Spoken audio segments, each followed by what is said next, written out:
Bismillahirrahmanirrahim. Assalamualaikum warahmatullahi wabarakatuh. Hai, jumpa lagi kepada kita dalam kelas pendidikan khas, iaitu dalam subjek pendidikan sains sosial dan alam sekitar. Okey, anak-anak murid cikgu sihat pada hari ini? Alhamdulillah sihat. Okey, mari kita mengikuti kelas sains pada hari ini. Okey, hari ini kita akan masuk tajuk yang baru, iaitu unit 8 bencana alam.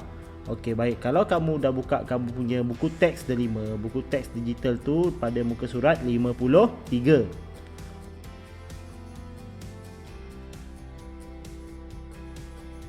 Okey, baik, kita lihat apa yang Amir dan keluarganya sedang bercakap dekat ruang tamu tu. Okey, Amir dan keluarganya sedang menonton televisyen di ruang tamu. Okey, cuaca tidak menentu sekarang ini. Ya, hari-hari hujan lebat. Abang takut. Kita perlu berhati-hati dan sentiasa mendengar arahan pihak berkuasa.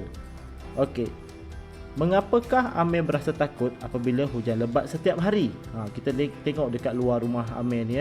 Tengok kat luar rumah Amir ni, hujan lebat. Hujan lebat. Dekat berita pun berkaitan tentang hujan lebat. Okey. Seterusnya.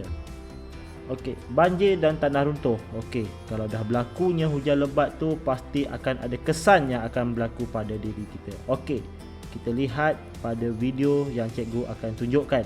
Okey, iaitu kejadian banjir kilat yang berlaku di Kedah. Kita tengok apa kesannya, dahsyat ke tak dahsyat kejadian tu. Okey, kita tonton sama-sama ya.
Tak penuh lagi ni minyak ni tak. Takut tengok ni. Okey, kita sambung. Banjir dan tanah runtuh. Banjir ialah keadaan air yang menenggelami kawasan yang luas. Okey, kita lihat pada gambar ni ya. Okay, anak-anak murid cikgu tengok pada gambar ni. Tengok kawasan yang ditenggelami air. Tengok ada rumah yang tenggelam. Ada rumah yang air dia naik ke paras bumbung. Kalau air dah naik paras bumbung, habis harta benda, rosak. Kesian kat mereka. Okey, tanah runtuh ialah tanah yang menggelongsor dari kawasan tinggi ke kawasan rendah. Okey, yang ini kalau kamu tahu, dia pernah berlaku dekat dengan tempat kita, iaitu di Taman Serimpian, di mana ada berlakunya kejadian tanah runtuh akibat hujan turun pada setiap hari. Okey, baik. Kita lihat pada gambar ni Okey.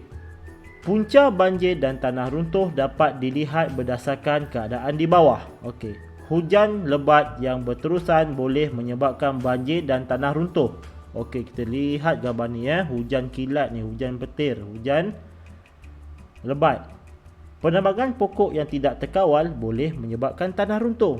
Sebab itu kita tidak digalakkan untuk menebang pokok. Kita digalakkan untuk menanam pokok supaya bumi kita menjadi lebih hijau dan struktur, iaitu keadaan tanah kita kukuh.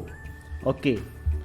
Saliran sungai yang terhalang menyebabkan air sungai melimpah dan mengakibatkan banjir. Ni kalau sungai banyak sampah, sungai ada banyak isi di dalamnya, contohnya kayu-kayu yang mati, sampah sarap, ya, sungai tu dia akan jadi sempit, dia akan jadi tersumbat. Nah, lumpur yang jatuh kat sungai ni pun nanti, tengok ni, tanah yang jatuh kat sungai ni pun akan mengakibatkan sungai itu jadi cetek dan sempit, dan itu akan mengakibatkan air sungai melimpah apabila berlakunya hujan lebat. Sebab tu berlakunya banjir. Okey. Kesan banjir dan tanah runtuh. Kita lihat kesan-kesannya pula, ya. Banjir dan tanah runtuh menyebabkan perubahan terhadap persekitaran dan memberikan kesan kepada kehidupan. Okey, kita lihat gambar-gambar perbezaan, ya. Perbezaan persekitaran sebelum dan selepas banjir. Okey, kita tengok gambar sebelum banjir ni, ya. Gambar sebelum banjir. Sebelum banjir rumahnya elok je, cantik rumah dia. Tengok selepas banjir habis, sampah sarap. Ni, ya, macam cikgu cakap tadi, dahan-dahan kayu, kereta dia pun rosak, rumah dia jadi kotor, dan cikgu percaya barang-barang dalam rumah ni pun rosak. Betul. Okey. Yang kedua, kesan banjir, kegiatan harian terjejas. Tengok murid ni pergi sekolah naik sampan. Dia pergi sekolah gitu. Cikgu rasa dia bukan pergi sekolah, dia pergi pusat penempatan banjir. Okey, yang ketiga, berlakunya kecederaan dan kematian. Itu adalah kesan yang lebih teruk lah, di mana akan berlakunya ada yang tercedera, ya. Tercedera kerana apa? Mungkin terpijak kaca, terlanggar dahan kayu, ya. Ada yang kena patuk ular pun ada. Jangan main-main tau. Dan kematian, ya. Lemas, dia tak dapat selamatkan diri dia. Okey. Perbezaan, kita lihat seterusnya, ya. Perbezaan persekitaran sebelum dan selepas tanah runtuh. Okey, sebelum tanah runtuh, kita tengok rumah dia elok je. Dan selepas tanah runtuh, habis rumahnya hancur. Hancur dihentam oleh tanah runtuh. Kita akan lihat video kejadian tanah runtuh yang pernah berlaku di Selangor. Okey, kita sama-sama kita lihat video itu. Okey, baik. Kita teruskan. Kesan tanah runtuh. Kita tengok, jalan rayanya terputus hubungan. Jalan pun roboh ni. Jadi susah. Ya, kita dah tak boleh nak berhubung daripada jalan sini ke jalan sana. Dah tak boleh nak berhubung dah. Sebab apa? Tanah runtuh. Dah tak ada jalan. Dan kemusnahan harta benda. Tengok rumah dekat tepi lereng bukit ni habis jatuh. Dan kita tengok air sungai kat sini, ya. Deras air sungai dia ni. Okey, baik. Setakat hari ini itu saja pembelajaran kita pada hari ini. Dan sebelum cikgu menamatkan kelas, cikgu ada soalan pada awak. Okey, ceritakan kesan kejadian banjir dan tanah runtuh yang kamu lihat. Cuba kamu ceritakan pada cikgu apa yang berlaku, ya. Kalau berlakunya banjir, kalau berlakunya tanah runtuh, apa yang berlaku? Apa kesannya? Maksudnya apa yang terjadi? Awak bayangkan kalau tanah runtuh dia menghentam, tanah runtuh tu berlaku dekat tempat awak, apa yang terjadi pada rumah awak? Ya, kalau banjir kilat tu berlaku dekat rumah awak, apa yang berlaku dekat rumah awak? Cuba awak ceritakan pada cikgu. Okey. Okey. Dapat? Okey, cikgu harap awak dapat menghantar voice note, hantar voice note pada cikgu punya Telegram, pada grup Telegram kita.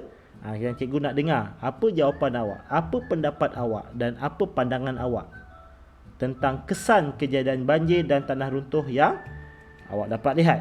Okey, sampai di sini saja kelas kita, dan cikgu akan tinggalkan link latihan pada grup Telegram, dan cikgu harap awak dapat menyiapkan latihan itu mengikut masa yang ditetapkan. Sekian saja daripada cikgu. Assalamualaikum warahmatullahi wabarakatuh. Jom belajar sains.